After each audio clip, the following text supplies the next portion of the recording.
Имплантат.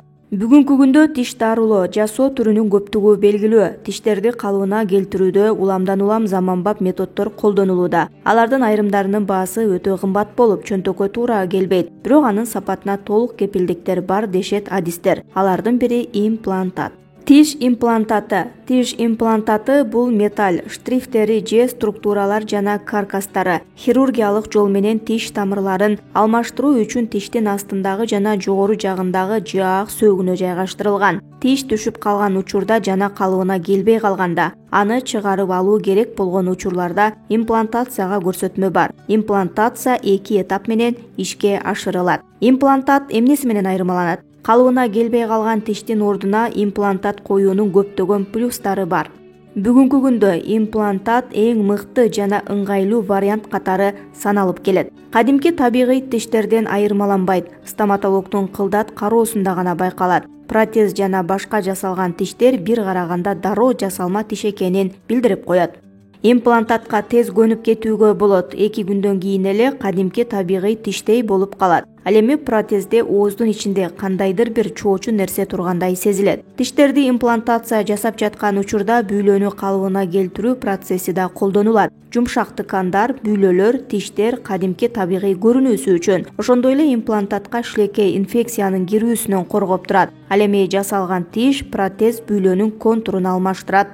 Имплантат коюу сөөгкө ашыкча күч келтирбейт, атрофия болбойт, демек башка тиштерге доо кетирбейт. Мындай тиштен кийин кандай гана катуу тамактар болбосун жей берүүгө болот. Өндүрүүчүлөр кепилдикти толук беришет. Кадимки тишке кам көргөндөй эле камкордук керек. Жылына 2 ирет стоматологко кайрылып туруу керек. Жасалма тамыр кошуна тиштерге терс таасир бербейт, пародонтозду алдын алат. Терс жактары. Жасалма тамыр коюу бул хирургиялык ыкма, тоокелге барууга туура келет. Эгерде сөөк тыканы жетпесе, сөөк пластикасы жана синус лифтингке муктаждык жаралат. Талап кылынат. Антибиотиктер колдонулат. Операциядан кийинки жарат, айыгуусун күтүүгө убакыт керек. Бул аралыкта бейтап айрым чектөөлөрдү колдонуп, эрежелерди сактап туруусу зарыл. Айрым учурларда операциядан кийин инфекцияга кабылуу жана сезгенүү тоокелдиги да болушу мүмкүн. Ал эми металлга аллергиялык реакция сейрек учурайт, баасы кымбат. Имплантат негизинен 20 жылга чейин кызмат кылат. Ооз көңдөйүндөгү гигиеналык тазалык талап кылынат.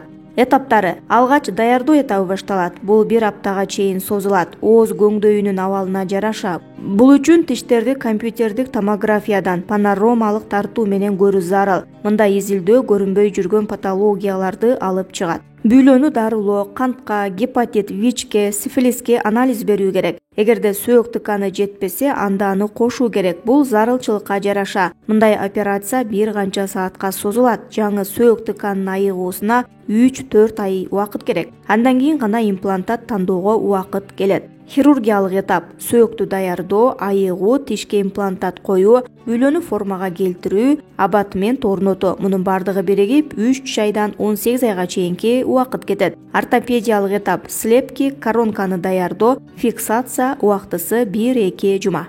Имплантаттан кийин эмне кылуу керек? Тишке имплантат коюлгандан кийин ирригатор колдонууга болбойт. Ооз көңдөйүн тазалоо үчүн жумшак жана тыкан каражаттары керек. Ооз ичине ванна жасоого болот. Антисептикалык аралашмалар менен ооздун ичин жиптерди алууга чейин улам чайкоого болбойт. Тиштерди жумшак щетка менен жумшак сүртүп жууган туура. Тишке арналган атайын жипти колдонууга болот. Имплантат койгондон айыкканга чейин тыканды гевес, тампон жана перекистин жардамы менен тазалап турууга болот. Температураны бирдей калыпта кармоо зарыл. Суукка чыгууга, мончого барууга болбойт. Ошондой эле учакта учууга да убактылуу тыюу салынат. Себеби бийиктикке көтөрүлгөндө кулак, таман, мурун системасында басым өзгөрөт.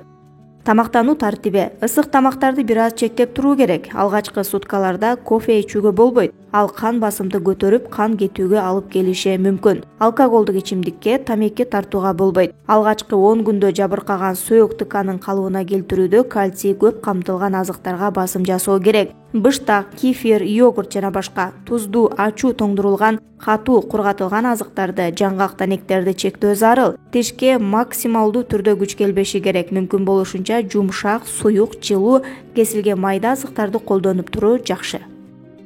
Калыбына келүү процесси. Сөөк тыканы жана бүйлө имплантациядан кийин толук кандуу 3 айдан 6 ай аралыгында калыбына келет. Жогорку жана төмөнкү жаак сөөктөрүнүн айыгышы ар кандай айырмаланат. Төмөнкү жаак сөөгү 3-төн 4 ай аралыгында, жогорку жагы 4-6 айда айыгат. Айрым учурларда убагынан эрте калыбына келиши да мүмкүн. Бул ар бир организмдин өз өзгөчөлүгүнө, абалына жараша, иммунитеттен да көз каранды. Ошондой эле адамдын жынысы, жаш курагы, жашоо образы, тамактануу мүнөзү жана күнүмдүк режими менен да байланыштуу. Бекем синтетикалык жиптер колдонулат. Эрежеге ылайык имплантациядан кийин жиптер 10-14 күндө алынат. Жиптерди алгандан кийин бир аз суюктук, анча көп эмес оору сезилиши мүмкүн. Заманбап стоматология бекем синтетикалык жиптерди колдонот. Булар активдүү тамак чайноодо эч нерсе болбойт. Кабылдап кетүүсү. Имплантациядан кийин айрым учурларда кабылдоодо кезигиши мүмкүн. Эң башкылары оору синдрому. Норма боюнча имплантация областында бүлөдөгү жеңил оору 1-2 күнгө чейин болот. Эгерде андан дагы көпкө чейин оорутса, ооруну басуучу дарыда жардам бербесе, дароо врачка кайрылуу керек. Мындан сырткары сезгенүү процесси, жиптердин чыгып кетүүсү, кан агуу, бул учурда дароо врачка кайрылуу керек. Пазухалардын сезгениши, чел кабык гиперплазиясы. Бүлө шишийби? Алгачкы 3 суткада бүлө ткандарында шишик байкалат. Бул организмдин операцияга берген реакциясы, нормалдуу көрүнүш. Айрым гана учурларда антигистаминдик, антибиотик, антисептик колдонууга туура келет. Баасы. Бишкекте бир катар клиникаларда тишке имплантат коюу операциясы жасалат. Баалары негизинен ар бир жеке менчик клиникада ар кандай. Бул аппаратына жасоо процессине дарылоо курсуна жараша 20-30 миң сомдон башталат. Булак, будь здоров. Кедр бочкасы ден соолук үчүн чоң пайда алып келет. Кедр бочкасынын кызматын колдонуу ден соолук үчүн чоң пайда алып келет. Ар кандай дары-дармектерсиз эле бул бочканы колдонуу менен бир катар оорулардын алдын алууга болот. Жумасына бир нече жолу 15-20 мүнөттөн бул бочка кызматын пайдалануу менен төмөнкүдөй жыйынтык алууга болот.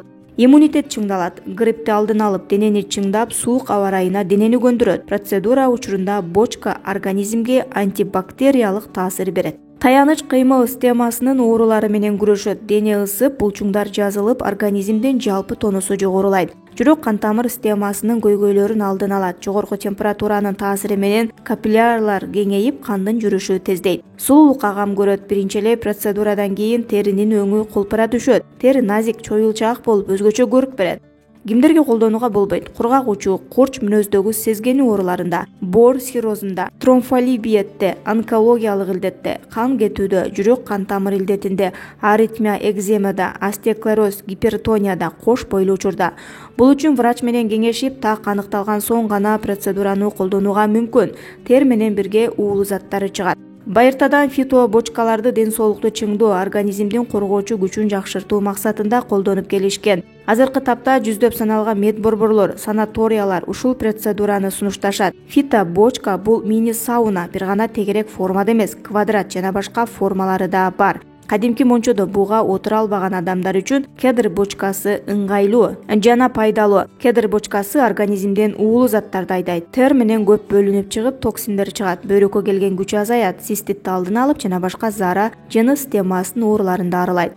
Нерв системасын чыңдайт. Нерв системасын тынчтандырып бекемдейт. Кан тамырлар кеңейип, мээнин булчуңдарын иши жакшырат. Денеге жаңы күч берет. Оору чакыруучу микроорганизмдер жоголуп, коргоочу функцияны жакшыртат. Кышкы суукта кедр бочкасы абдан пайдалуу. Дем алуу жолдорун микроб, вирустардан тазалайт. Кедр бочкасынан кийин зат алмашуу процесси жакшырып, газ, белок, липид, минералдардын алмашуусу тездейт.